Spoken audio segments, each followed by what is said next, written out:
Good evening. Today is February 21st, 2022, and welcome to the Sports Podcast. Can I get some sports with that? I am your facilitator for the evening, D-Boy, and I have with me today on my panel, Mr. Mike Robinson. Say what's up. What's happening?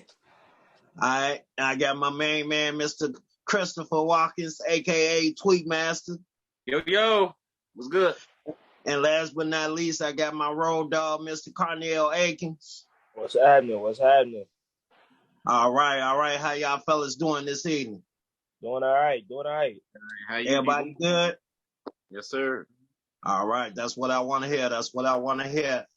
All right. So, ladies and gentlemen, the All-Star game concluded. All-Star weekend concluded last night with Team LeBron beating Team Durant 163-161. LeBron James hit the game-winning shot, but Steph Curry took home MVP honors with 50 points. So, question to the panel. Who had the bigger impact on the game, LeBron James or Steph Curry? Let's start with Chris. Oh, who had the bigger impact on the game? Steph. It's like Steph went into video game mode. He couldn't miss. He was hot. And, he made the game fun. It was entertaining because, once he get hot, he could hit from anywhere. That boy a firecracker. So I definitely got to say Steph. Even though LeBron did his thing, he got the game winner. But the man, hey, the best player always gets the MVP. And that was your boy, that man number 30, Stephen Curry. That's my take on it. Steph's the man. That's your take on it? Yeah, I agree. I agree 100%. I had called it too. I said Steph Curry was gonna take home MVP honors because for whatever reason, when Steph go to Cleveland, he pull out something extra. He pull out something about Cleveland because if you remember all them battles with LeBron and the Cavs, he used to always show up when he go to Cleveland. So I knew he was gonna take home MVP honors. And he basically single-handedly, if you ask me, he won that game single-handedly because LeBron hit the game-winning shot, but some of those shots that Steph was making was just, even though it's normal, Video game Steph. Exactly. Mike, who do you think had the greater impact, Steph or LeBron? Yeah, I definitely think Steph had the greater impact for sure. Steph balled out, you know what I'm saying? I definitely called him to come in and get the MVP for sure. And I knew he was gonna do his thing. It's just the way he been playing throughout the season. It's been, you know what I'm saying? You knew he was gonna put on the show in the All-Star game. Right. You know what I'm saying? But I didn't know he was gonna come and drop 50. I thought maybe like 40, high 30. Yeah. I don't think we saw 50. 50 though, I said, that boy spazzing. But the shots, I don't know if y'all, man, after that after halftime when he came out, he made like them 3 in a row and he made it from the logo and oh my God, I said this boy losing his top. So I definitely, Steph, he changed the game. Not like changed the game, but changed the way it was played with the way he came out in the second half for sure. And I think that brought the intensity going into the fourth quarter because they battled once that fourth quarter came, man. I thought Steph was definitely the catalyst for that, especially because they was trying to get him that record too. So you know what I'm saying, you had the defense keying in to try to stop it. They don't ever like the records to get done on them. And then you had him, you know what I'm saying, trying to get open, and it was allowing for other people to get open too because they kept keying in on them so much. Even though they don't play a lot of defense anyway because the All-Star game, but once the fourth quarter come, that defense kick in for sure. So I definitely Steph Curry for sure. Yeah, they, every All-Star game, they don't start playing, for the past few years, for every All-Star game, they don't start playing defense until the fourth quarter. So, but I definitely agree with you. Steph Curry definitely had the bigger impact. He definitely, as you say, he definitely spazzed.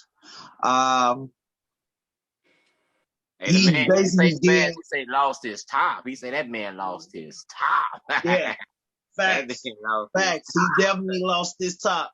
Definitely. Carnell, who do you think had the bigger impact, Steph Curry or LeBron James? It was excuse me. It was obviously Steph. Like the shots that man was hitting, that man hit a contested half court shot. Like when you hitting contested half court, like when I seen that man do that last night, that man hit that contested half court shot. Oh my God, I lost my mind. I was like, it's over with.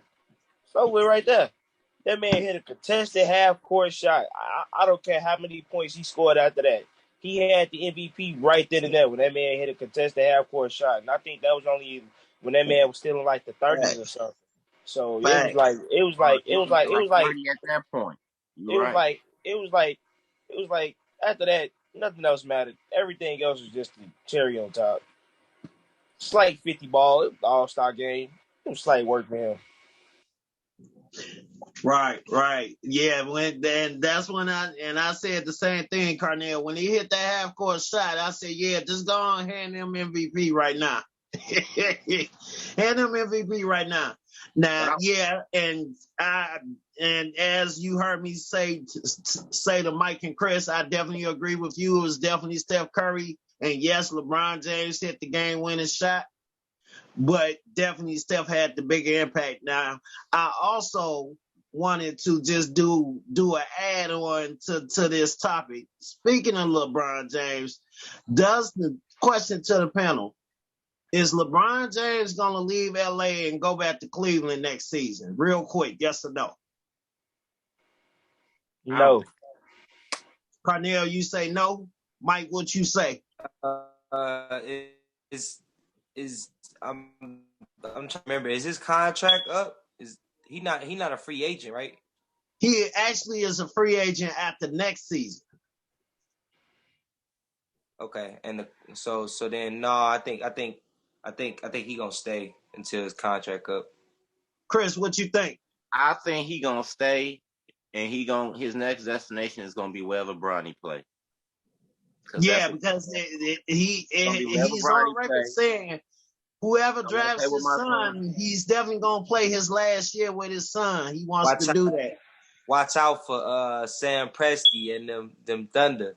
I was just finna say that. LeBron finna go get my boy Shea a ring down there at OKC. Hey, he might. But y'all don't think? I don't think.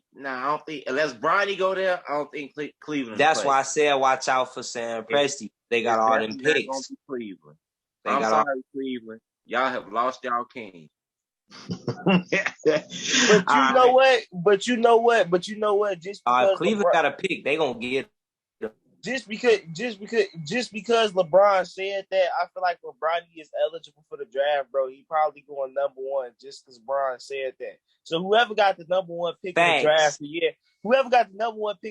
the year Bronny is going into the league, bro, probably they gonna draft him number one just so that way they can get LeBron. Ain't that the end of next year? Don't Bronny come out next year, I believe? 2024. 2024. Bronny is eligible to be drafted in 2024. Yep. That's right when LeBron contract up. He knew what he was doing. He knew what he was. Hey, that smart man. Hey, that man LeBron, he on another level up there, man. That boy Bron be on another level.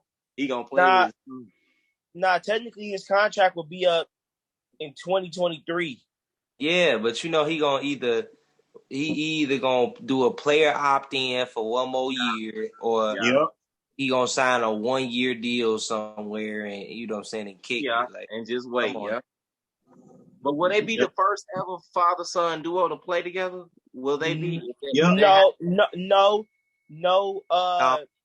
Brent Berry and Rick Barry did it. Yeah, I was about to say. Yeah. Oh, okay. Right. Yeah, that is correct. Yeah, the Barry. Yep. Rick and Brent, they are the first ones to father-son duo to play in an NBA game. But has it been any since then? No. Oh, No. that's why LeBron on that. That's what So LeBron on. that's me personally. I think he's gonna find a way to go back to Cleveland. We were talking. I Why think you he's think gonna find a way to go back to Cleveland. And Carnell, you should know why. We were talking about it last night. Because of Evan Mobley. LeBron has never had a big man as skilled as Evan Mobley. Yes, he had Kevin Love, but Evan Mobley has a chance to be better than Kevin Love in his prime.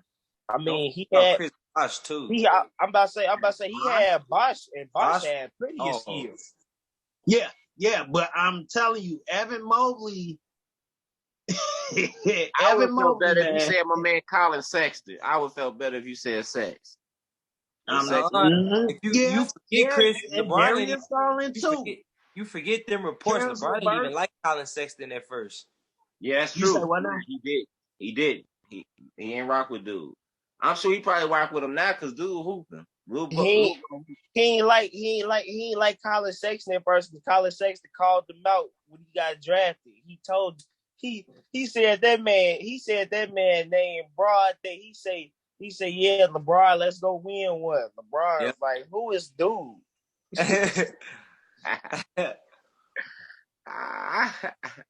Well, like I said, man, Hey. I think he's gonna go back to Cleveland after this season. Well, It's definitely gonna be interesting, but I really think he's gonna end up going back to Cleveland. Now, what if the Bulls fuck around and draft Bronny? Oh wow! You know what? I've been hating on that man. That's gonna be weird because I didn't hate it on LeBron. Okay, that's gonna be extra weird. It's gonna be and difficult. Then we'll be the most hated. You think the media and America hate the Bulls now? What? Oh man! After beating It's on gonna us, it's gonna be like KD times 3. Man, we gonna get booed in every stadium. We gonna get booed in every stadium. We gonna be the real life evil empire. The real life evil empire. We already are though.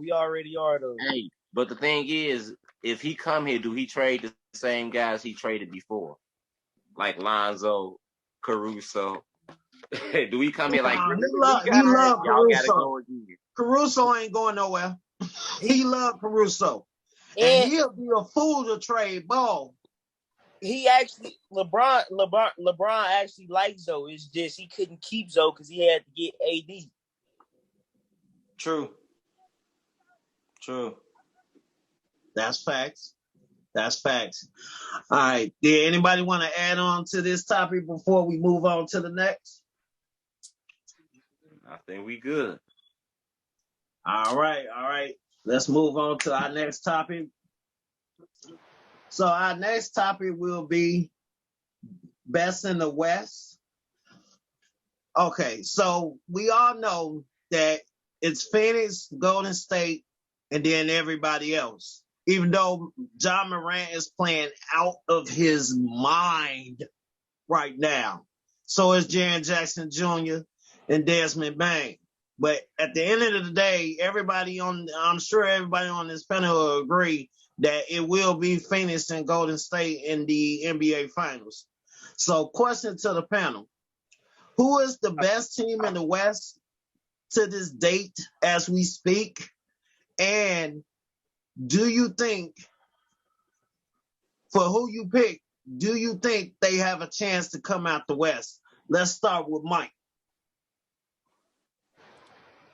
Yeah, man, I'm sticking with my pick at the beginning. I'm sticking with Golden State. I'm sticking with Golden State. Golden State, they going to the finals, and I think they got a real shot to win it. You know what I'm saying? And so far, ain't nothing changed that. Draymond gonna come back, and they still been managing to win without him.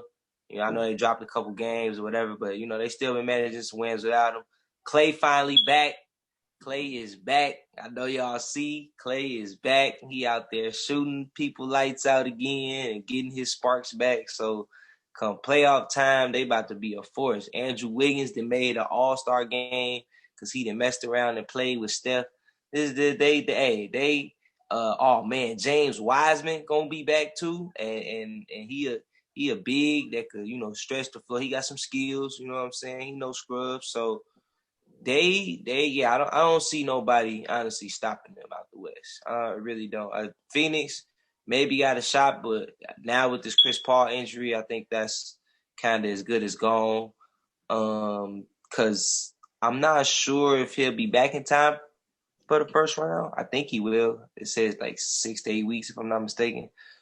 So I'm not quite sure how that lines up with the playoffs. I'll have to look, but as far as anybody else in the West, Memphis gonna get them some problems. I'm not gonna lie about that, especially with how they did them in the bubble last year.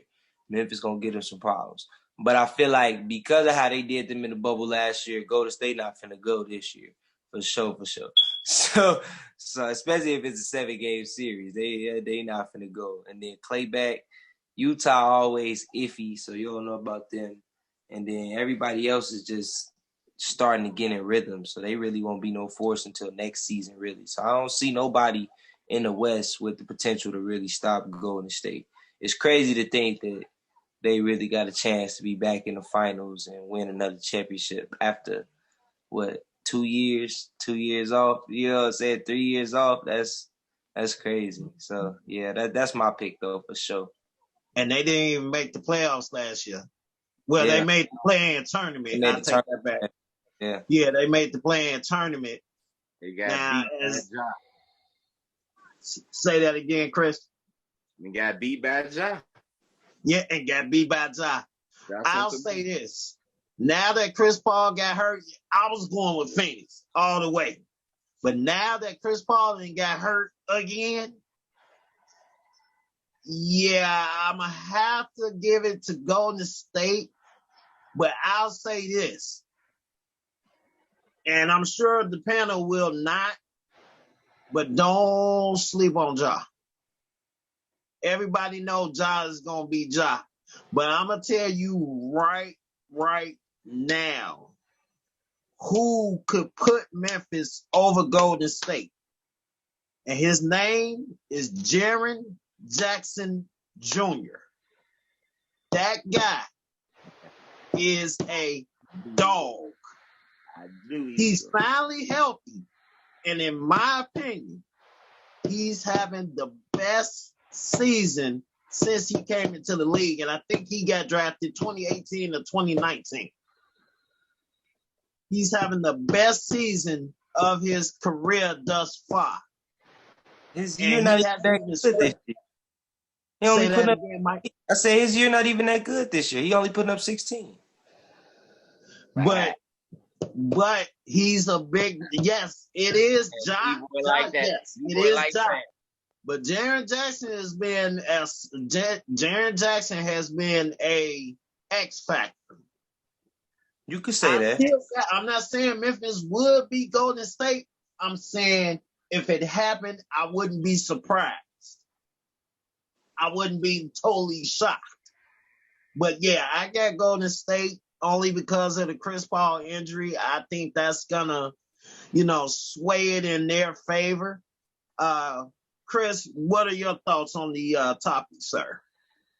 Well, unfortunately, I have to say Golden State because they are the healthier team. I like Phoenix too. I think that boy Devin Booker has been going bonkers too. While all those other players have been going bonkers, so has Devin Booker. And if Aiden can stay consistent, they can still be a threat to Golden State. But the team it's been two teams that have been kind of most impressive to me since all this trade stuff happened, and that been Bros, Portland Trailblazers. Them boys is hooping over there with Josh Hart. Josh Hart and them over there, they hooping. They hooping over there. They hooping. And the Sacramento looking good too. So with the moves, yes. Don't. Yeah, with these moves, Sacramento and Portland are looking real good. Even though they not They not a threat to the top yet. Like bro said, it's gonna be a few years. But with them moves, them teams is definitely aiming at the top. But as far as right now in the West, you'd be crazy not to go with Golden State. Clay getting back healthy. You just saw what Steph did in the All-Star game. He can still do that in the regular game. You know, he got video game mode. And when he get video game mode with Draymond coming back, they got solid role players. Excuse me. They got a big and Chris Wiseman that can stretch the floor. It's just like they gonna be too much. They got defense, they got offense. You gonna get tired of running, chasing Steph off screens all day, off the pick and roll. Draymond gonna facilitate. I mean, that formula is just too hard to beat. So even though I might like Phoenix and some of them other teams, you'd be crazy not to say Golden State. You'd be crazy. Yeah, it pains me to say Golden State. I cannot stand them, but like I said, because of the Chris Paul injury, you know, that's gonna sway my decision. And speaking of Chris Paul, as much of a fan as I am of him, I think he needs to retire after this season because He trying to get just one. I know he wants this one, but I don't think it's gonna happen. Last year was his best last year. Thanks. Last year was his best year. I mean, his best chance, and it didn't happen because Monty refused. Monty refused to switch up the coverage on Giannis defensively, and in my opinion, offensively, Cornell. We talked about this last night. He went away from the pick and roll offensively. So, Chris Paul, yeah, I really feel that he needs to, if he doesn't get it this year, which I don't think he will, but if he doesn't get it this year, he needs to go and hang it up. I mean, what more do you have to prove? The only thing you won't have on your resume is that ring, but you've done everything there is to do as a point guard. Not point guard, point guard. Like, the man is going to go down in history as a top 3 point guard. I actually have Magic Johnson. I got Pistol Pete Maravich. And then I got Chris Paul. Those are my top 3. I can't put Isaiah in there because I hate the Pistons. Call me a-hole, call me biased. So what? I cannot put Isaiah Thomas in there. I never liked him. You know, I'm not an Isaiah fan either, so I'm right there with you, brother. Like, I really don't like how he tries to throw. Like, I'm sure you all have heard the saying of somebody that throws a rock and then has their hand. That's him. That's him. So, but yeah, and you know, it's sad. It's really a shame that my boy's not gonna get one. It's really a shame, man, because everybody can get one. I ain't gonna say it's over for him just yet. I ain't gonna say it's over for him just yet. He can still get one Gary Payton style, no cap. Like Miami Heat 06, bro. Don't sleep. Like, yeah, true that. But I don't think he would do that, man. I don't think he would go to a 40. Why wouldn't he? He 40. He 38. Well, actually, if he was to play next season, he'd be 38, I believe.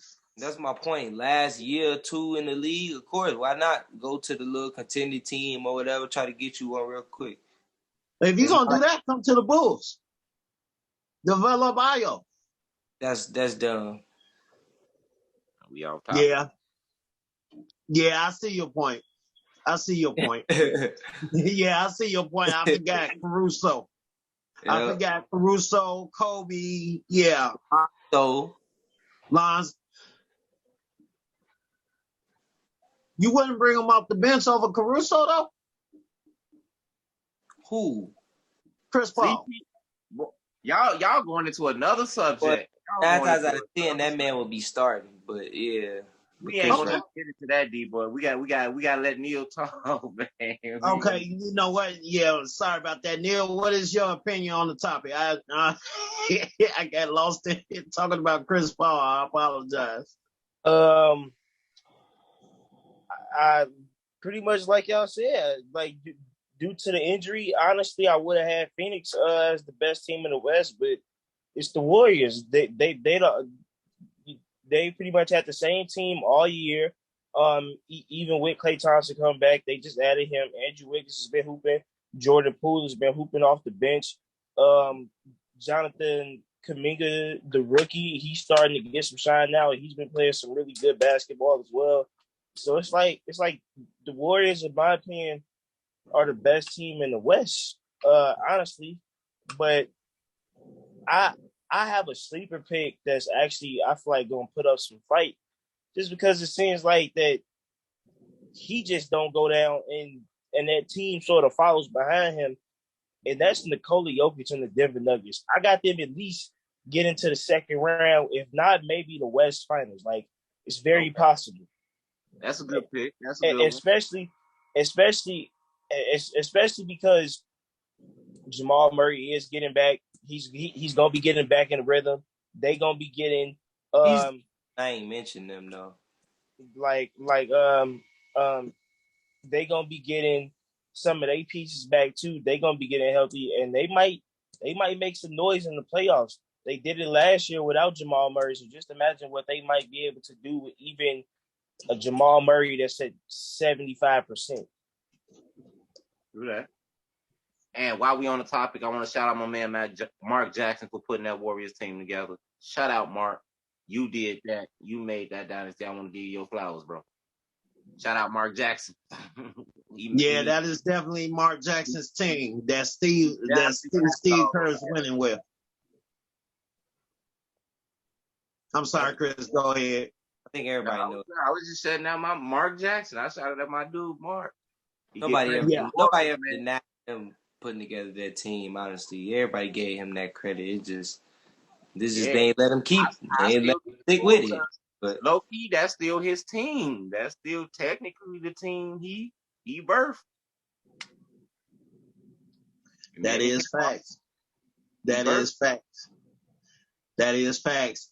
So, in closing, Carnell, I can't rebuttal that yet. Like everybody else said, you'd be crazy not to go with Golden State because of the injury to Chris Paul. And also, Carnell, to piggyback off what you're saying, well, I had finished too. We were talking about it last night. But one thing I will say, don't discredit campaign. I'm not saying he's nowhere near Chris Paul, but he's improved a whole lot since he was here in Chicago. Since he was in Steve, he definitely have improved. He's definitely improved. He'll be able to hold up where he could get 2 games. But the question would be, without Chris Paul, would DeAndre Ayton, Devin Booker, and Mikal Bridges be able to win you 2? I don't think they would. Not without Chris Paul. So I don't know. Book been hooping. If Book go off, Bridges go off. They, like I said, they still got some pieces. Well, I said Mikal Bridges the other night. I said Mikal Bridges, last night I said Mikal Bridges is the X factor. But that was before I knew about the Chris Paul injury. Chris Paul, well, you know what Chris Paul does, Chris. He basically is a point guard. Like he dictates the offense. So, without that, I think that would make Mikal Bridges ineffective. Now, Devin is going to be Devin, but Mikal Bridges and DeAndre Ayton would definitely miss Chris Paul if he was not able to play in that series. So it's going to be interesting. All right, does anybody else have anything they want to add to that? No. All right. So we will move on to the third topic. The third topic will be injuries and how they will affect the teams. Now we were just talking about the Chris Paul injury and how we'll think about how we think it'll affect Phoenix. But let's talk about the injury to Kevin Durant. Now, as we all know, Kevin Durant is a couple of weeks before All-Star break, like middle of January. It was mentioned that he had sprained his MCL and was due to miss 4 to 6 weeks. Since then, the Brooklyn Nets have really struggled. They had at one point lost 10 games in a row. So, question to the panel: do you think this extended hiatus for Kevin Durant, do you think that will help Brooklyn in the long run, or do you think you will hurt Brooklyn in the long run? And what are some of the other teams' injuries you think will hurt or help that particular team? Let's start with Chris. Well, as far as the Kevin Durant injury, losing KD, you hurt your team. Like, it's KD. Who don't get hurt if you lose KD? Now, do I think that next team can still be a threat or a contender? I don't know, simply because they just got new pieces. Guys still got to gel. Guys still got to get a rhythm with each other. But they do got some shooters that can get hot. And if they shooters get hot and have one of them nights, they can shoot your lights out. So it's going to be interesting to see down the stretch, but losing KD, I mean, that's like a walking MVP, a walking triple-double, double-double, quadruple-double, scoring title, all that. You lose him, like, that's like a big, big, big, big part of your team. But they got some shooting in the trade. They got Seth. They still got Patty Mills. You know what I'm saying? Let's see if they can get hot. But KD is definitely going to be a big loss because he brings leadership. He brings it on the defensive end and offensive end. And like I said, you can't just replace KD. And another team injuries, like as far as we talked about Chris Paul, but I want to see what the Chicago Bulls roster will look like when they get Lonzo back, when they get Caruso back, because with all the other guys playing well, who are going to get the minutes? Like, because Kobe's been playing well. When Lonzo come back, now do you go to Io? Do you go to Kobe? You still got Caruso. It's gonna be, where do those minutes go and how they gonna spread the minutes? Or if they get P. Will back, do you still is Tristan? What's that gonna do with Tristan Thompson minutes? What's that gonna do to Devontae Green minutes? So it's gonna be interesting to see down the stretch how players coming back and AD's injury. Like, will AD be able to get back? Can LeBron? Because LeBron been playing out his, like, I don't like talking about dude, but like sometimes it's just not fair, bro. He's just not fair. It's just not fair. He's still that dude. He is still that dude, and he been playing out of his mind. And can he keep the Lakers afloat long enough to AD get back? Because I believe they said AD's supposed to be out 4 weeks. Can LeBron get him in the playoffs in 4 weeks? So I don't know, but I think, like I said, it's gonna be interesting to see down the stretch with guys coming back, how these teams gonna come together down the stretch. And that's how I feel. Facts. And that was a good point on the whole AD injury, because if I'm not mistaken, the Lakers are they're right there with Sacramento, important, fighting for that spot in the play-in tournament. So yeah, Lakers sit 9th right now. They're sitting 8th? Yeah, okay. 9th. So 9th? Okay, so yeah, they're right there. So if the tournament started today, I believe they will be playing Portland, if I'm not mistaken. I'm not sure. I think it's Portland. But yeah, that's a very good take. No, because 9 plays 7, which would be Minnesota. And Portland is 10, and they would play 8, which is the Clippers, if I'm not mistaken. I think it's 8 plays 9 and 7 plays 10. That's what I just said. No, you had said that 8 would play. I mean, you had said that 7 would play. Well, yeah, you did. Excuse me, my bad. You did. Excuse me. I take that back. Excuse me. So, but as far as the Bulls are concerned, I've always said, I've been saying it the whole year. A lot of the Bulls' losses are because of injuries. Now, there were a couple of games that I think the Bulls still would have lost, even when they were fully healthy.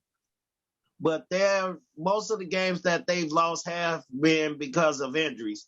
And to your point, Chris, you had mentioned Patrick Williams. He's actually due back in 2 weeks, from what I'm hearing. I was going to he well, it said the last thing I said, it just said he got a chance to return before the end of the season. They didn't give that exact update, but just before the end of the season.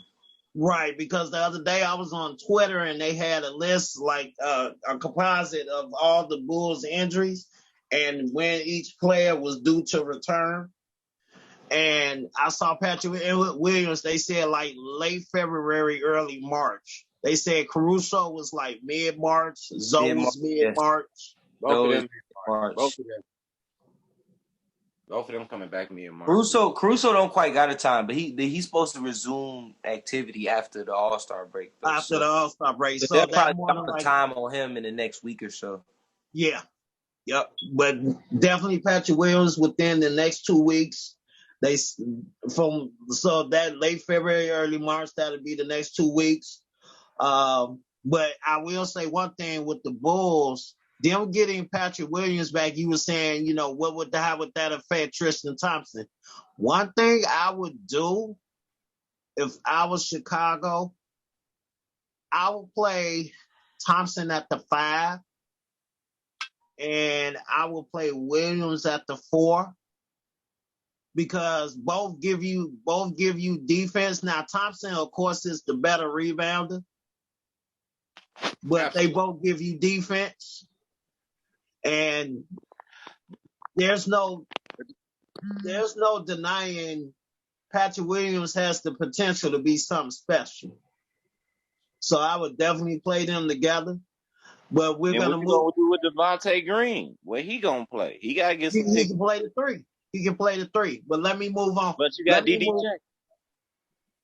Yeah, because I got some injuries for sure. All right, let's move on to Mike. Mike, go ahead. So really, the way I see it, like, it's only a couple teams really that the injuries kind of is going to play into effect now, and that's mainly like Brooklyn and the Lakers, and that's because honestly, with Kevin Durant being out for these next couple weeks, and Ben Simmons hasn't been cleared to play yet, and Kyrie Irving missing home games, I'm not gonna lie, it's looking they gonna need a playoff push when KD come back just to get into playoffs, and that's in the tournament. Right. If I'm not mistaken, they sitting at the 8th seed right now, so. And they still losing games, you know what I'm saying? So it's trending real down for them. That's one of the teams I think where injuries is affecting their playoff spot right now. And then the Lakers is, of course, the other one because they sit 9th. They not technically not even in the playoffs. They in the play-in tournament. And they don't got AD right now. So if they drop even lower, they might not even make the play-in tournament before AD come back. So I think those two teams really it's affecting their chances of even making the playoffs. Now, the other teams in the playoff hunt and stuff like that, I think this is where injuries really come into factor because some of these teams are expecting, like we were saying, expecting these players back, and that's right in time for like playoff time. You know what I'm saying? For example, the Bulls, they gonna get their guards back. They already sitting at number 2. So they should be lethal if everybody come back healthy come playoff time. Carneal mentioned Denver, you know what I'm saying? And Jamal Murray, I believe he expected to return to action sometime soon. So he'll be probably there for the playoffs. It's just a lot of teams that's going. Dallas is a playoff team. Tim Hardaway Jr. is out. I want to say he'll be back in time for the playoffs. You know, that might affect them a lot. We got who else? The Hawks with John Collins. I know they trying to get into the playoffs. And I know he's supposed to come back at the All-Star game, but who's to say he will come back for sure, or if he gonna come back healthy? You know what I'm saying? Or if he fully healthy when he come back? You know what I'm saying? Because he might get hurt again. So, and he a big part to that Hawks team. You know what I'm saying? So you got Golden State. You know that's my championship pick, and they got some key pieces that got to come back, mainly on the defensive side with Draymond and Iguodala, and then you got James Wiseman too. Draymond not coming back probably until I want to say mid-March. I want to say something like that. And then I don't think was there a word on Wiseman? I think Wiseman is actually about to start playing for their G League team, so he should be back in a couple of weeks too. I want to say, so that'll affect them going into it. So a lot of these teams, they injuries, you know what I'm saying, as they get into these playoffs, is really going to affect it. I think the Clippers, I want to say Paul George will be back in time for the playoffs, if I'm not mistaken. That'll be big for their playoff push. And then we still don't know what's going on with Kawhi, but originally they were saying Kawhi was going to come back in the season. Now they saying Kawhi not coming back at all this season. So you don't know what's going to go on with that. But if he do come back, it'll affect the Clippers if they happen to be in the playoffs. You know, so like it's a lot of these teams is that's where these injuries come into play. Really, is how it's going to affect them into the playoffs. And I think once I think we can't really get a good feel for how it's going to play out until we see if these teams are healthy in the playoffs and stuff. I can wrap with that. No, I agree 100%. I just want to say this real quick, and then we'll move on to Carnell. I just want to say everything you mentioned is facts. Everything you mentioned is facts. You know, that AD injury is huge. I said at the beginning of the season that if AD gets hurt again, he needs to just go on and hang it up. But that AD injury is definitely going to be huge because the way, as fragile as the chemistry between LeBron and Westbrook is right now, I think that's gonna play a major role in why the Lakers don't make the playoffs. But we will see that definitely will be must-see TV on how those two coexist over these next, how long is AD supposed to be out, 4 to 6 weeks? Something like that. Yeah. Over these next 4 to 6 weeks, we'll definitely see how the chemistry between them two on the court goes. Let's move on to Carnell. Carnell, what do you say, sir? In my opinion, the biggest injury to happen, honestly, was the one that happened to Chris Paul. Like Kevin Durant getting hurt, you know, it derailed Brooklyn, but Brooklyn, I put it like this: Brooklyn lays on the shoulders of Kevin Durant, but the Suns don't operate without Chris Paul, if that kind of makes sense. It's like the Nets are still gonna be like the Nets and like that team and that that build regardless, and like eventually Kevin Durant is gonna come back and that's gonna help them out a lot. But the fact that Phoenix was number one, they were on a solid winning streak. They were winning crucial games. Chris Paul and Devin Booker, they were playing some of the best basketball together as a duo. In my opinion, they were the second best duo in the NBA behind Levine and Depot, but we'll save that for a different day. Also,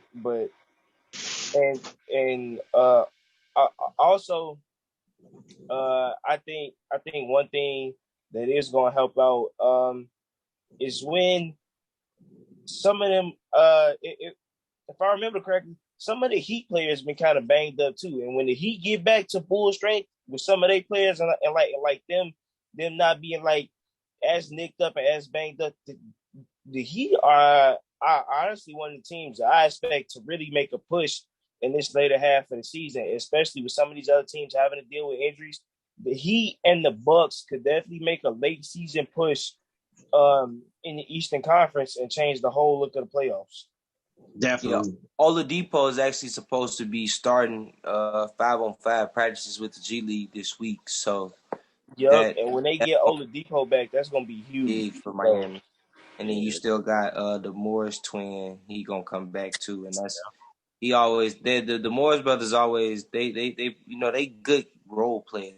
They play them key They roles. They definitely hit be some big clutching the shots. playoffs. They definitely They get some hit big. some big shots or play some key defense or something like that. They come in key moments. So Definitely. I got something real Definitely. quick. Are we gonna have a LeBronless playoffs for the first time? I LeBronless? think that ain't the so. no, first. I it think ain't gonna be so. the That ain't the first first. We time. just had it. We had it a couple ago when he first got to LA. Oh yeah, Yeah, when he first yeah, got there. yeah. His first season in LA, he ain't make the playoffs. Yeah. Now, Nail, everything you said is facts. And you hit it dead on the head, Mike. I think Oladipo is supposed to be coming back soon. And if Oladipo's problem is, man, exactly what AD's problem is. He can't stay healthy. But if Yes. Oladipo comes back and he stays healthy, that's going to be a very dangerous team. That's going to be a very dangerous team. That would be one of the teams that I could see beating Chicago when Chicago's healthy, along with Milwaukee and Brooklyn. See, what was I going to add to that? So yeah, Victor Oladipo, and then you got Adebayo, Duncan Robinson, but the X factor for them, I'm still gonna say is Tyler Hero. I think even without Victor Oladipo, I think with Victor Oladipo, I think Miami can win it all. Honestly, Oh yeah. without Victor Oladipo, They was just in the finals a couple they can years go ago. to the finals. Without Victor Oladipo, should I say the Eastern Conference Finals? They can go to the conference finals without Oladipo. But with them, they can come out the East and they could be Golden State because they have everything you need to be able, in my opinion, to be able to match up with Golden State and Phoenix, whichever comes out the West, which we all said now because of the point guard injury to, Chris Paul, that is going to be Golden State. But Miami's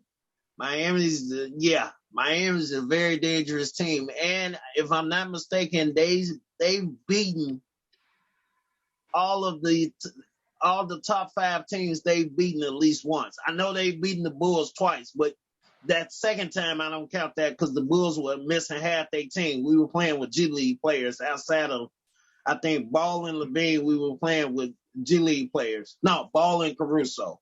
We were playing with G League players. So did anybody have anything they want to add to the topic, or excuse me? No? All right, we're gonna move on to the next topic. The next topic is MVP race. Now, there's been a lot of debate about who should be front runner for MVP. A lot of people have said Joel Embiid. Some have said Nikola Jokic. And then others have said Giannis Antetokounmpo. Me personally, I think it should be DeMar DeRozan. And it's not because I'm a Bulls fan. It's because I know without DeMar DeRozan, the Bulls would probably not even be a playing team because DeMar, yes, Vooch has stepped up the last 15, 20 games or so, but DeMar DeRozan is the main reason why the Bulls are hot right now. So question to the panel, who do you think should win MVP? And then to back in that, not only do who you think should win MVP, should in future MVP races, should the MVP get to decide who gets home court advantage. So basically, if whoever wins the MVP, so basically, should the MVP be decided before the playoffs start at the end of the season, and whoever wins it, should that determine which conference gets home court in the NBA Finals? I'm gonna start with Mike.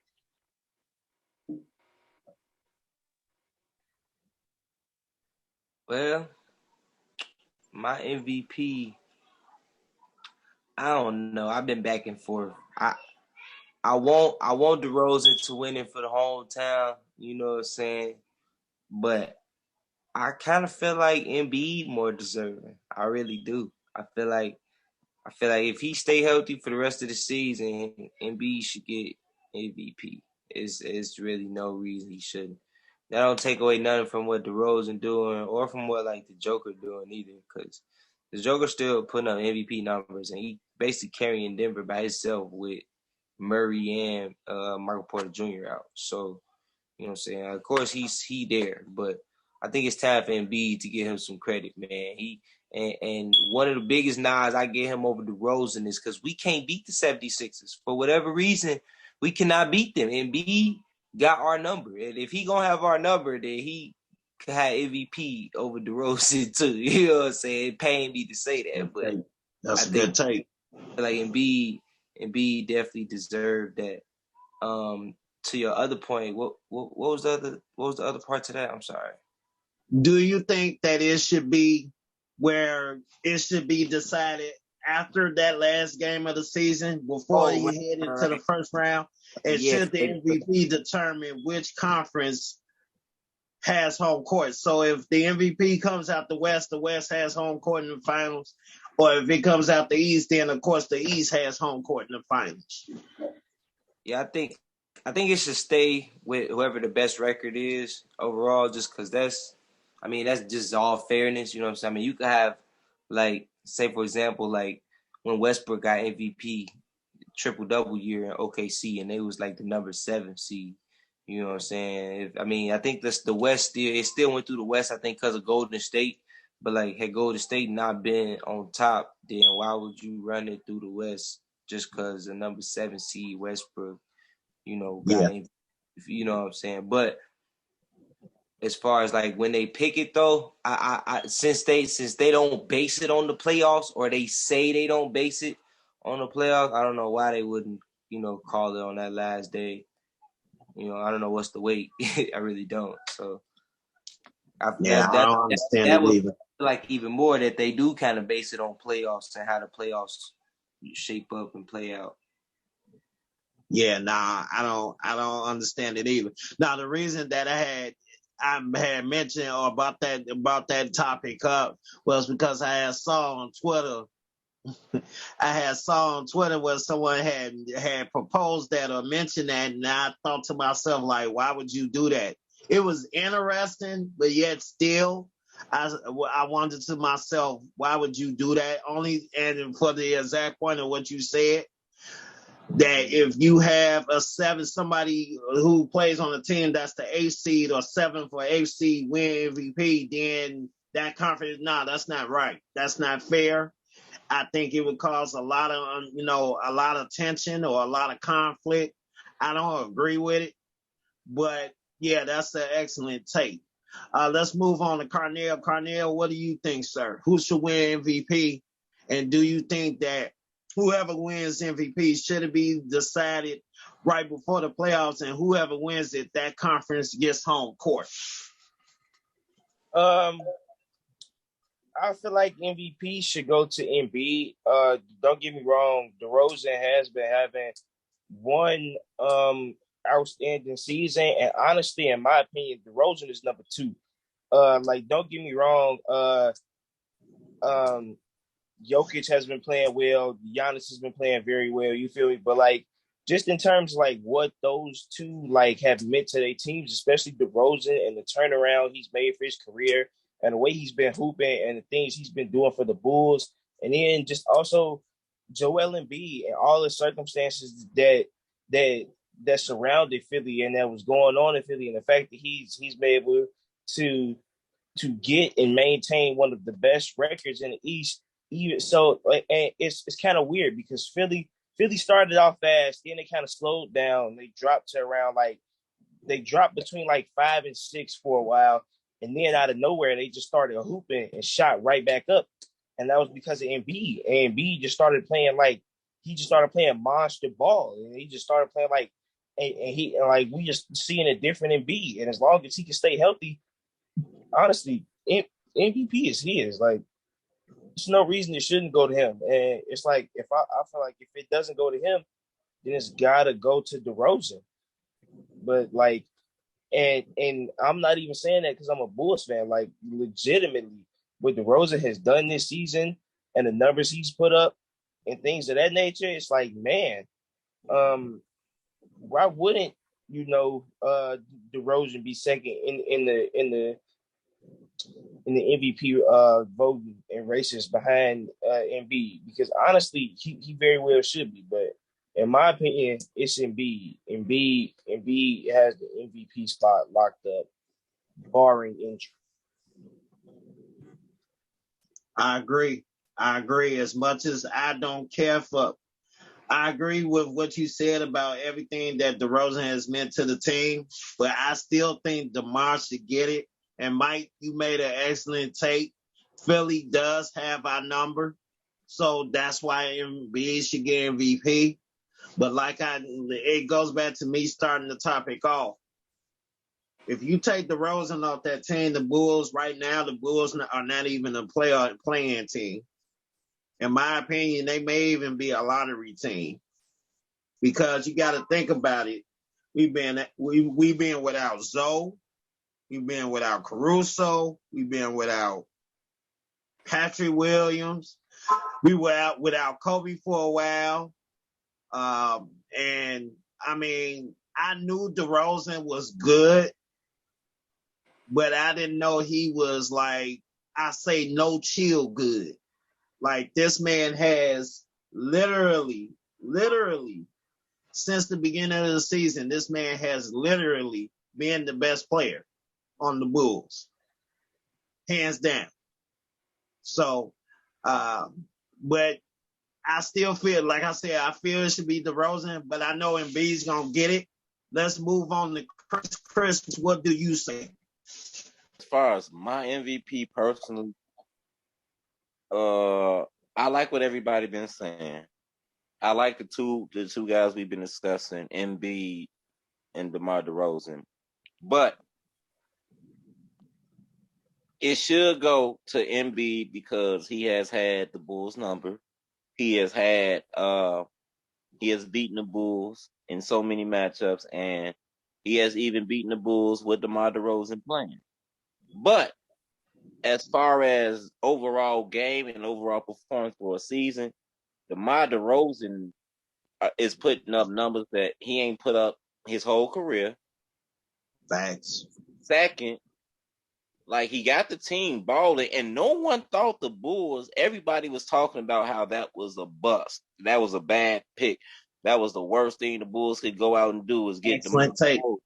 And all of a sudden, this dude is hooping, but the thing that is most impressive to me is the three. The man doing it. He's scoring all these points, and the man don't take threes. Like, to be able to score that many points in this era of basketball where you live and die by the three, and he getting 35 to 40 points just on mid-range, I think that's something special. So even though I like Embiid, but if I had my personal pick, I'm gonna go the Chi-Town boy. I'm gonna go to DeMar DeRozan. And me personally, I don't think the MVP should get to choose where the game is held, because like y'all was saying, you could have an MVP on an ass team, and that wouldn't be fair for the rest of the league. So I think they should keep it as it is, and DeMar DeRozan for MVP. Yeah, I got DeMar DeRozan as well. I know Mike and Carnell said Embiid. I got DeMar DeRozan, and that's and then as far as what you said about home court, I definitely agree. All right, does anybody else want to add to that? Add to the topic before we move on to our last topic for the evening?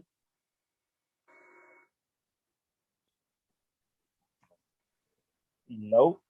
All Oh, right, good. let's move on to our all right, let's move on to our last topic. Now, our last topic, ladies and gentlemen, we're basically going to go over our All-Star picks. Now, for me, I had Steph Curry MVP for the All-Star game. For the skills challenge, I had picked Team Cavs, and for the dunk contest, I had picked Obi Toppin. So I got those three right.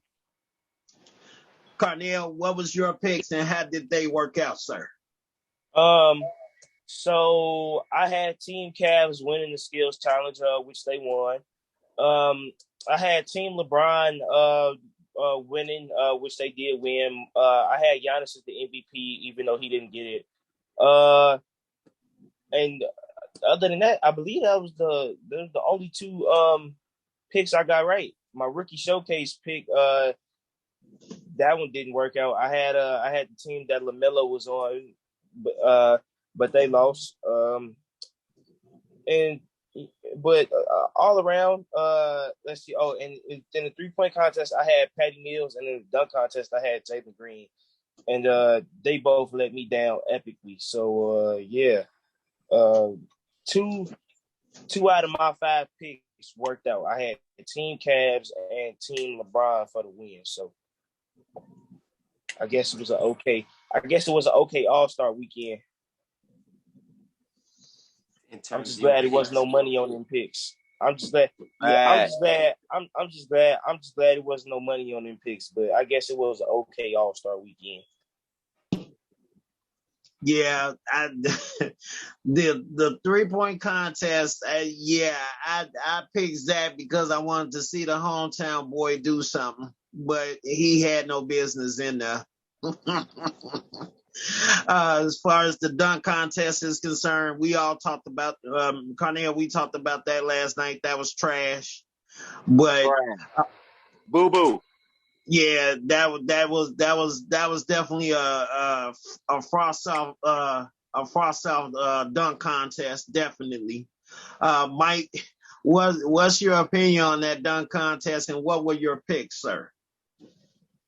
Dunk contest was epic. It was epic. When I say epic, I mean epically bad. Like that had to be probably the worst dunk contest. I ain't gonna quite give it the worst one I ever seen. I gotta go back do a little more research before I give it that, because I know it's been a couple other iffy ones that slipped through a couple years, but that was bad, man. That was bad. And that's not a knock on the players, man. I know they came out trying to do their thing, man, for sure. But man, the way it came together and how it played out was bad. And honestly, I had a feeling it was gonna be bad from the jump, because the first dunk they gave my man's Cole Anthony a 40, and he came in the shortest dude in the dunk contest. Dunked 10. Hit a windmill, you know, it's a whole windmill at that, you know. And so I felt like once they gave him a 40, and then they gave the next dude after that like a 43, and all he did was just a regular dunk that you see every day. You know what I'm saying? I was like, that's crazy. I knew it was headed in the wrong direction. Let's just say that. But I didn't think it was gonna be that bad. You know what I'm saying? Jalen Green, that was my dunk contest pick. He was disappointing. I'm not gonna lie. He was the worst one to me. Oh, he was I picked him too. And I picked him too. He was like the worst one. And I had some questions coming in because Obi Toppin was in this dunk contest, and Obi Toppin let me down last year. So I already had some questions coming into the one this year once they put him in it again. I'm like, man, y'all really want this dude to be great in the dunk contest, and he's not getting it done. But he ended up winning though. But I guess because they forced him in. He won on a between the legs layup. That's exactly what that was, Mike. A between the legs layup. And he grabbed it. A between the legs layup. That's how boo-boo that dunk contest was. Now, for your All-Star game picks, I know me and you picked Steph Curry, and we Oh yeah, Steph. I knew he was gonna I put on had the Steph show. too. As I said earlier, you know what I'm saying. But like for the 3-point, I was kind of let down because I had my man's Van Vliet coming in, and I thought he was gonna heat up. How he doing them games? When he gets to heating up, it get ugly. But he ain't heat up like that. I should have stuck with my second place person, even though my second place person actually came in second place, and that was Luke Kennard. He put on the show in both rounds. I was impressed, but I knew he would put on the show though. I felt like he would come in second, and he did. But I didn't expect Towns to win though. Shout out to Towns, man. I know he glad he won, especially since making that bold claim of being the best shooting big of all time. So now he didn't match Dirk on the 3-point contest. So, you know, I guess that put him one step closer. The skills challenge, I ain't gonna lie. I deep down I knew the Cavs would win, but I wanted to see the brothers do it. You know what I'm saying? I feel like they was brothers, and I feel like they would find a way to pull it off. They always together, you know what I'm saying? So they ain't let me down though. I can't say they let me down. They did their thing though. They just didn't win. So I can't really say they let me down though. And then, but who did let me down, and I guess he ain't really let me down, but I just, the type of person he is, I thought he would try to show out more was Anthony Edwards. I had him coming in and taking home the, you know what I'm saying, the trophy. And I thought he was going to do what Mobley did, essentially, you know what I'm saying, at least in that game. But, hey, Mobley came to play for All-Star Weekend. So he put on the show. Every event that man was in, he put on the show. I wasn't mad. He hit that half court right away. I said, hey, that's what's up. Like he put on the show, man. I was impressed. And he been putting on the show all season. So that was good that he got to add that to his impressive rookie season for sure. Yeah, I was definitely pulling for Evan Mobley. I mean, I'm a Bulls fan. Cleveland's our rival, but how could you not like Evan Mobley? Like, we were talking about this last night, Carnell, me and Phil. Like, the man's Evan Mobley's what, 6'11"? He's 7 feet. He can pass. He can shoot. He can rebound. He plays defense. Do it all. That's a complete. You just call him a complete player. He's a complete player. He just needs to develop a little more, but he's gonna be the closest. I'm not saying he is Shaq, but in a couple of years, he's gonna be the closest thing to him. The closest thing that's came out since him. Too soon? Don't think that's too soon. We talking Diesel though? He gonna be the Diesel. The Diesel. I'm not saying exactly, but the closest thing to it, because the man can, and in my opinion, he's a better shooter. That was the one knock on Shaq's game. He couldn't hit free throws. Evan Mobley can't hit free throws. The closest thing to it is Giannis. You think it's Giannis? Giannis don't really shoot. Giannis is a dog. He a bully, and he dominate. Don't nobody dominate. Yeah, he do like dominate. Yeah, so that's how Diesel was. They dominate. Yeah, facts. I agree with that. I still think it's gonna, in a couple of years. I still think Mobley's gonna beat him. We definitely. We'll see. Chris, what do you say, sir? What did you think of that? I'm gonna do my Stephen A. Okay. Fred VanVleet. You let me down. I would have had a perfect All-Star weekend into Fred and Javante. You guys ruined this for me. I had all my picks. I had Mobley. I had the Cavs in the skill challenge. I had Steph for MVP. I'm on the road. Then I just had to go pick Freddie because I was with Mike, because Fred heat up. And when he heat up, it's over with. But he couldn't even get lukewarm. And then Javante Green. Oh, my. The dude I picked to win was the worst dunker the worst dunker, bro. Like, I was so disappointed. And then, to me, it's like, they should cancel the dunk contest unless they gonna put some real dunkers in there. Because this basic, like, all these basic ass dunkers, bro, no, it's over. Zach, LeBron, Iggy, please, fellas. Aaron Gordon, save the dunk contest. Save it. It is suffering. They shouldn't have even did it this year. It was pathetic. All the basic dunks. But like I said, overall though, my All-Star weekend was okay. I got 3 out of 5 picks and wasn't no money on the line. So I ain't mad. But next time, Freddie, I need Freddie and Javante. If y'all in the next year, I'm sorry. You won't be my picks. And that's all I Jalen Green, Chris, not Javante. Yeah, Jalen Green. Like, I couldn't. Like, how could he? He was the worst dunker. Cole Anthony dunked better than him. That's saying something. Yeah, Cole Anthony had better dunks. Yeah. That's saying something. Because Jalen Green is an athlete out this world. And you know what? In my head, I was like, yeah, I may have messed up taking Obi Toppin because I had forgot Jalen Green was in it.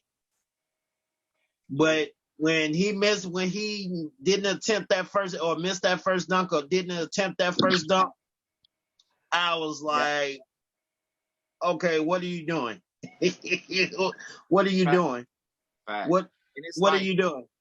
And it's like, where did the creativity go? It's like dudes was just doing, like, it wasn't no creativity. Didn't nobody bring no new, didn't nobody try to set a bar or raise a bar with the dunks? It was just basic, regular ass dunks. Right. My man tried to redo the Vince Carter dunk. Come on, man. And screwed it up. Tried to put his whole forward and exactly. Like, if you're gonna try to pull off a dunk or reciprocate a dunk, you cannot mess it up. I know Vince Carter was looking at him like bro, I don't know. Like, everything else was cool, but the dunks, it's like, and I was saying that a couple days before, like, are we gonna see anything new? Like, and they just disappointed. It was just so basic, we could have watched them dunks on 2K. We could have just played 2K and did a dunk contest for that. What I created players for that dunk contest. I'm gonna say this in closing, and then we actually have a few minutes for one more topic. But I'm gonna say this, and then we're gonna move on to that additional topic. Next year, if it's not Ja Morant and Spider Mitchell in that dunk contest, I don't want it. I can see that. But that's the thing. Why did the dunkers stop doing it? That's what I want to understand, because the dunkers used to do it. Now they just like, I don't want to be in a dunk contest. And you know what?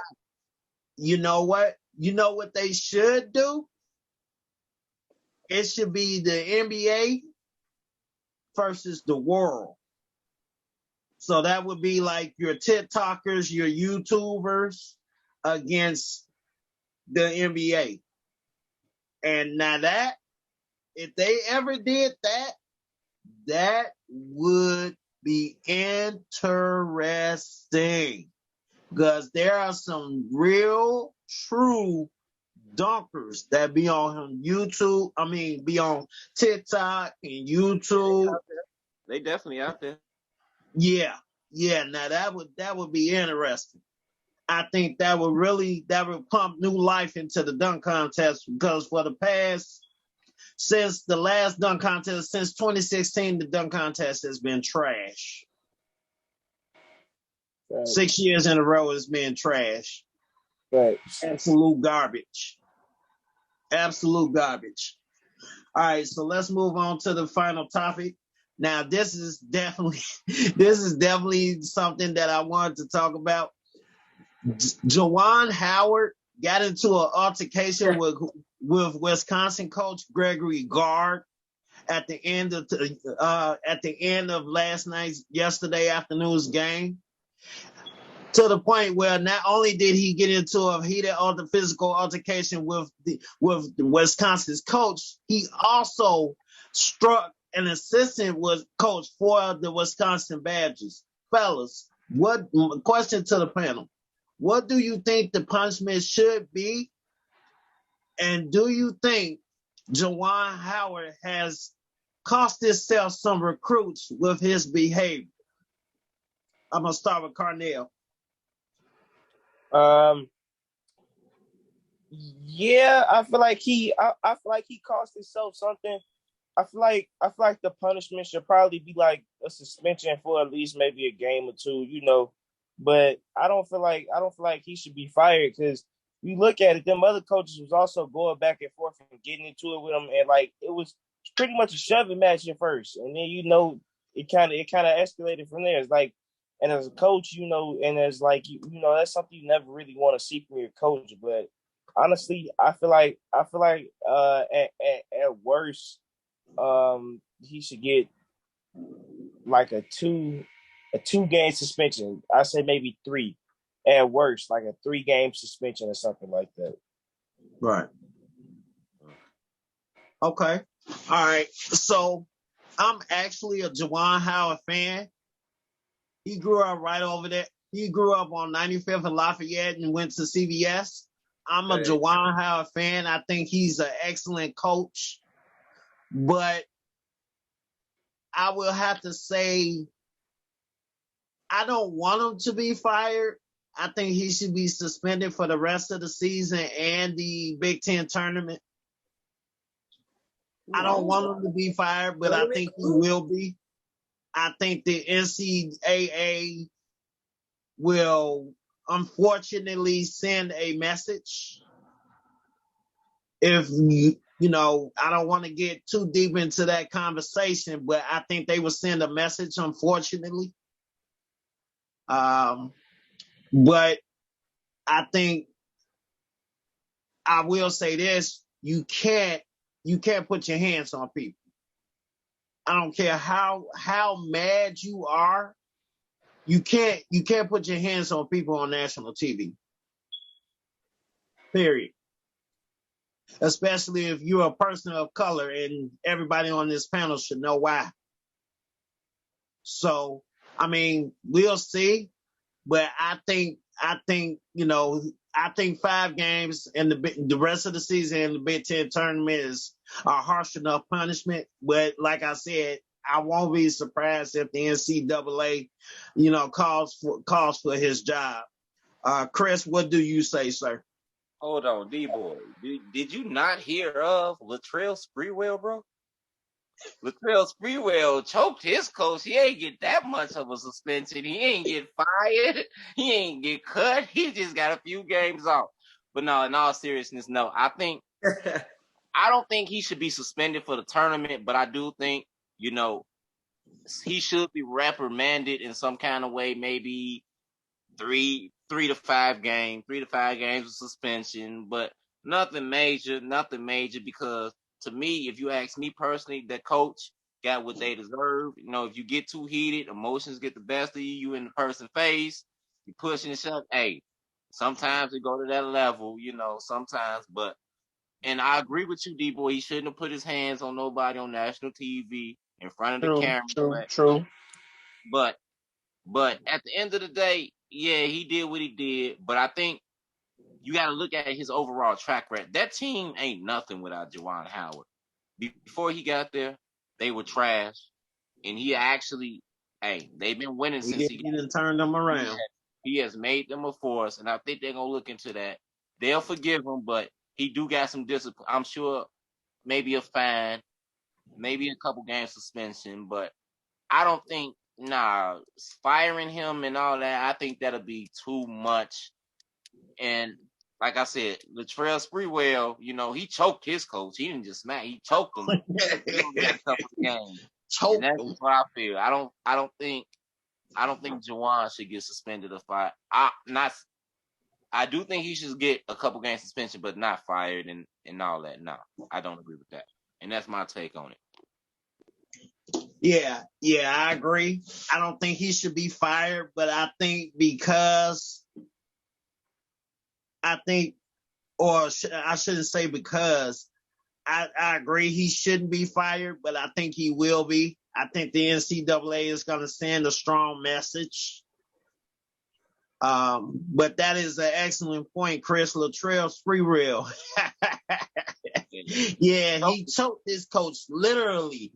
Choked him out. Literally. Wasn't that no, that was actually during the practice. He choked this coach. Yeah, he choked the shit out of him. Yeah. And, choked him out. Yep, choked him out. Mike, what do you say, sir? I'm sorry. I shouldn't laugh at these situations because they're not. In all seriousness, they're not funny situations, but it's just the thought, like that these things actually happen is what you're laughing at. Yeah, I get it. I get you. You know what I'm saying? But honestly though, I would hate for that man to lose his job. You know what I'm saying? These is always people lives and stuff like that. So I don't want him to lose no job. We don't never want nobody to lose their job. Although to your point, Devo, I do feel like the NCAA might try to make an example out of him. You know what I'm saying? I do feel like that's highly possible. But I feel like it's a little leeway because, to Carneal's point, it was a little pushing and shoving and a whole crowd, beforehand. And I read a report where Juwan Howard said that the other team coach had touched him or whatever during the walkthrough, the handshake line, which is why he felt threatened enough to swing or whatever. So, once they do their investigations and stuff like that, I mean, if they go back and see that, that might be true, I think that would help his case, going forward a lot. You know what I'm saying? So, with that being said, hopefully he does just get, maybe a couple game fine and stuff like that. I don't know if he should miss the tournament because that's big, that's big, but a few games, for sure is definitely coming. And then as far as moving forward, even if the NCAA don't, who's to say the team won't let him go after that, you know what I'm saying, and want to move into a different direction. If the team let him go, that might be a little better. He might could find another job, you know what I'm saying? But if the NCAA do, then, it don't look too pretty. But to your point, like Chris said, you got instances like Latrell Sprewell, you know what I'm saying? So, but he was a player, so... But that's true. You know what I'm saying? So I think, it's just a little different there. He was a player, not the leader of the team, the head of the Snakes. So that's true. I'm not sure quite which direction they gonna head into it. I really feel like they might try to make an example, but I really hope they don't because he have made some good strides at Michigan for sure. Oh yeah. Because Michigan basketball was in the dumps before he got there. I don't think if I remember correctly, I don't think they had one winning season before Juwan Howard got there in the past however many years. And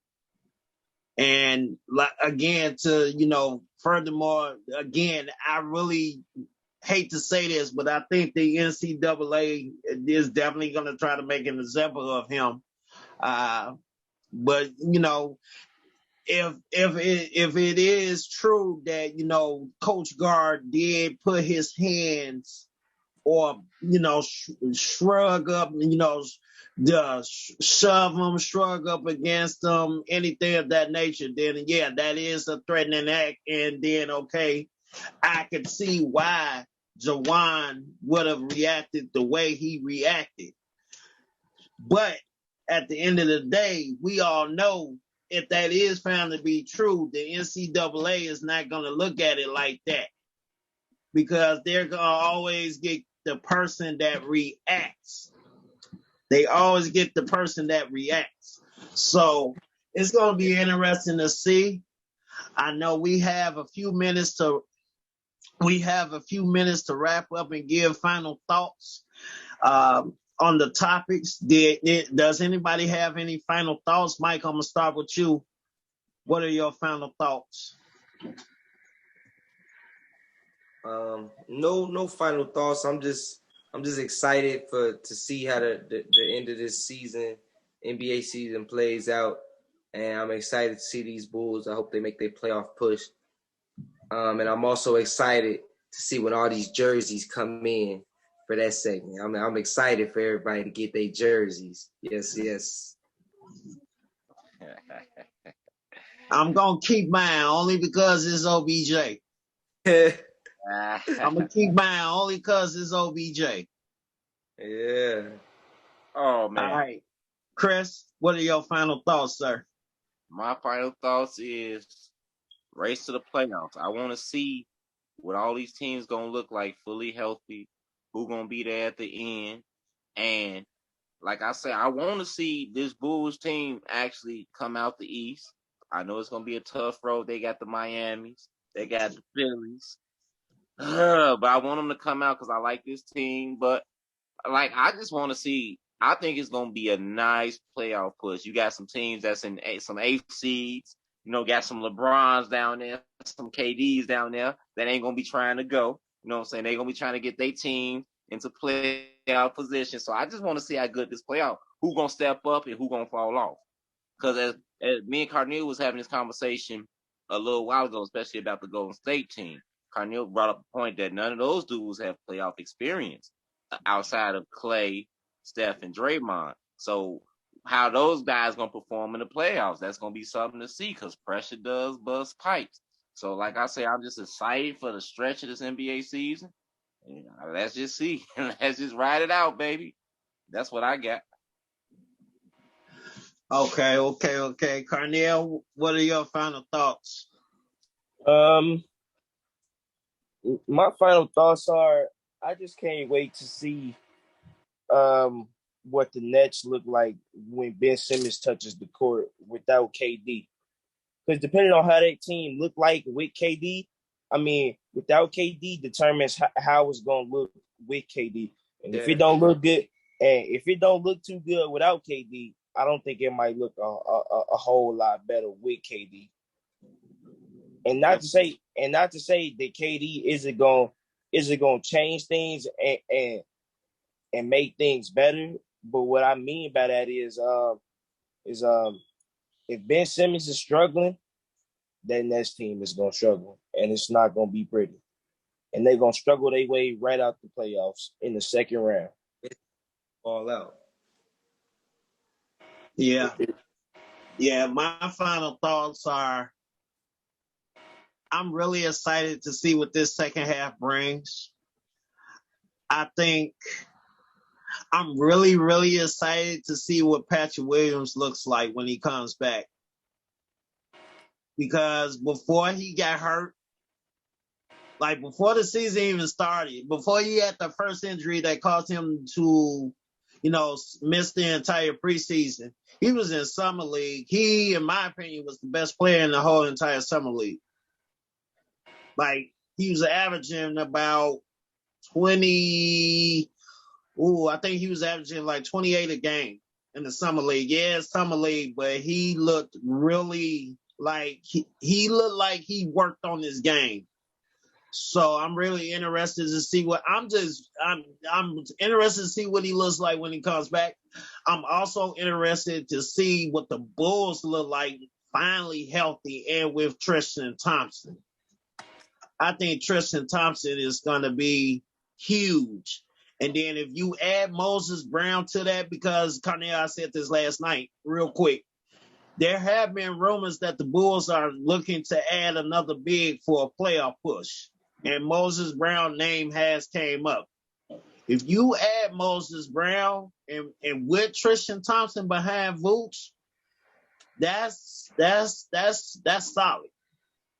That's solid. I think you're gonna run into a problem with minutes though, because you still gotta get Javonte Green some minutes. Then you got Derrick Jones Jr., Tristan. Yeah. See, and that is true. Who's gonna get them minutes? But I will say this in closing. You don't go into the playoffs with just two solid bigs. And we all know Tony Bradley is not that dude. Now you can take it. That's what minutes you can take. You can take his. You can take Tony all Bradley his is not that dude. Matter of fact, if you get Moses Brown, you can just outright cut Tony Bradley, in my opinion. But that's our show for the evening. I want to thank everybody for tuning in. I definitely want to thank my panel for getting us through. You can subscribe to our YouTube channel. You also can follow us on Twitter at hashtag Can I Get Some Sports with That. Once again, my name is D-Boy. We will see you guys Thursday. Have a great evening. Peace.